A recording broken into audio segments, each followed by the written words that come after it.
I mean, life is no challenge if you just go with everybody. You're actually being played with. And for what? For being to fit in a system, into daily life, stereotypical being, go trodden path, and never explore something newly. How beautiful it is if every day is a new day, opening up the cells to something you do not control, you do not understand, yet it is so beautiful.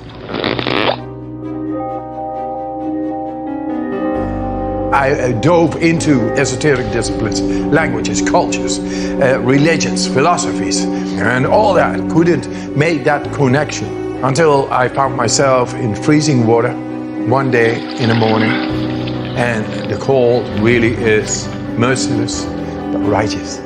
It didn't feel cold at that moment at all. It felt like this is it.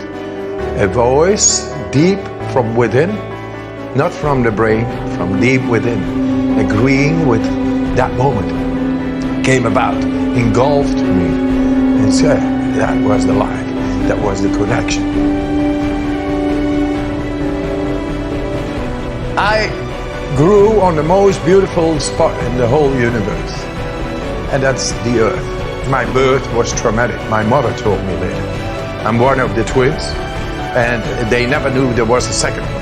So I was born suffocated, and I came like blue, purple, nothing. No reference, brain reference or whatever. My mother really told me, and she knows. She's a good mother. There she is. So almost too late, I was born so traumatically. And my mother, she invocated, oh, let this child live. Oh God, let this child live. I make him a missionary. From that moment, from the birth, I was always different.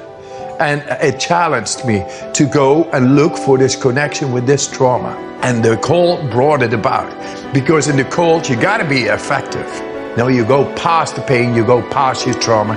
That's the way we are able to connect with the deepest of our physiology, chemistry. So right now I'm a missionary, and the challenge in life is not to climb Mount Everest in short.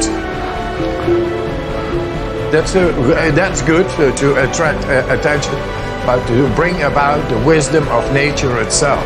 And the psychic imprint which I had when I was that little baby, that made me different of my identical twin brother.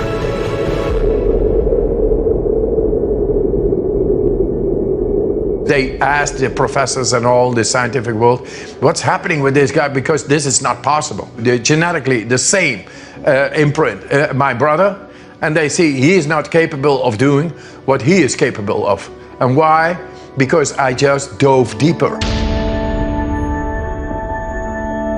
It's by breathing. If we just breathe more deeply, change the chemistry inside, not shallow breathing, deep breathing, slowly but surely. This is what you do consciously. You do this 30 times, the chemistry in the body, in the tissue is changing. And it's changing so that the body is becoming oxygenized, alkaline, and then suddenly the brain-body connection is possible by pressurizing, by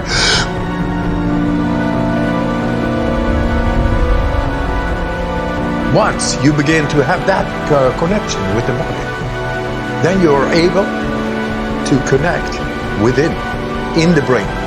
And that's what we do right now with Stanford University to get rid of PTSD, fear, trauma, and depression, to learn to expand consciousness. And together with breathing, you create the right chemistry, and then the neurons, they channel up, and thus your perception, your consciousness is going to be, you smell more, you see the colors brighter, you experience deeper. And that's the brain, and then connecting once again with all the cells makes you a beautiful living being.